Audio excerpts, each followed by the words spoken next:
Hi traders, this is Mikael Furusjö from beststrategiesfortrading.com. Today I'm preparing the US markets before the opening of the 3rd of December 2013. Take a look at the background. I'm a swing trader. I use Contrarian style. I get my methods from price action levels like pivots, trough, peaks, trend lines, moving average, gaps, Fibonacci's. I'm only looking at stocks that have an average daily turnover with more than $10 million. I get my setups from algorithms that I built in my in the Metastock platform that I have. If you want to know more information about technical analysis or price action levels, how they work, the philosophy and the psychology behind it, please take a look at my YouTube video. I got the money management at the moment where I use a position size of 15 to 20% for each position, each trade. I get a target of 2.6%, trailing target, reset end of day. My stop is minus 1.3%, trailing stop, reset end of day. Give you some favorite example of how price action levels are working. You can see here, this is the SPY, it's the S&P 500 tracking ETF. You get a high in 2000, and that high peak, the highest high, that made up a very good resistance level, very strong resistance level that pushed the market back down when it hit several years later. That's how price action work, mostly in a contrarian manner. You can also connect several troughs that will make up a support line or several peaks that will make up a resistant trend line. The only indicator that I use is the 200 moving average. It's the red line in this example, and that red line, the 200 daily moving average, I believe that because I think that's the most common and most widely used indicator and moving average. That's the red line here, and you can see how it builds support on the way up and how it builds resistance on the way down for the market.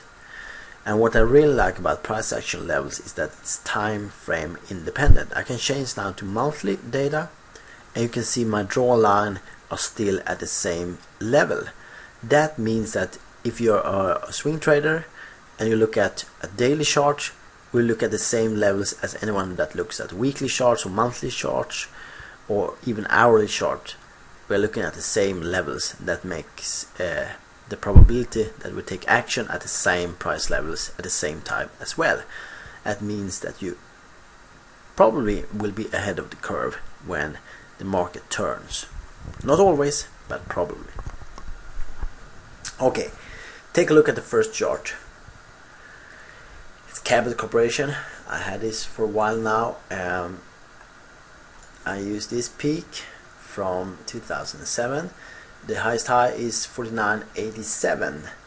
That's the print I put in for a short sell limit order.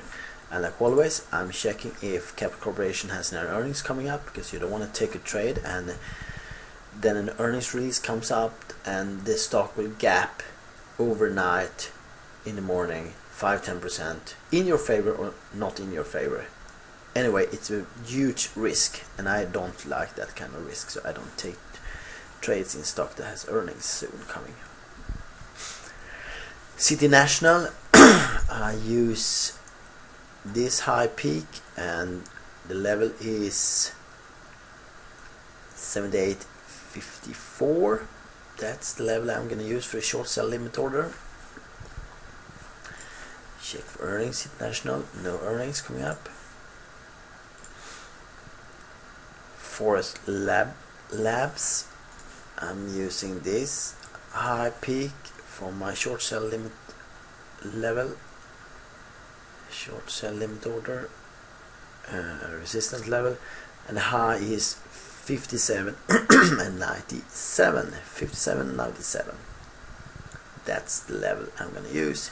Check for earnings. No earnings. Okay, take a look at the next chart. Lumber Liquidator. Take a look at the daily. Let's look what we find. This is a good example of how I use the 200 daily moving average. This will make up, in my opinion, a strong support level for this stock, and the level is 89 and 48. That's, I'm gonna check again, 89 and 65. 89 and 65, that's the support level. Check for earnings, no earnings coming up close. Okay, that was all. I'm gonna give you the levels again. Capital Corporation 49.87 cent. Short sell, City National short sell at 78.54. FRX short sell at 57.97, and LL long liquidation buy limit order at 89.65. That's my level for today. Okay, that was all. Remember, this is only my personal levels, what I'm using. This is not in any kind an advice to do the same. Financial advice, it is not that. And remember, if you make trades, it could be dangerous. You can lose capital, it could be risky. So do what I do. I don't never put more money in any trade that I could afford to lose. That was me for today. Thank you for your attention, and happy trading.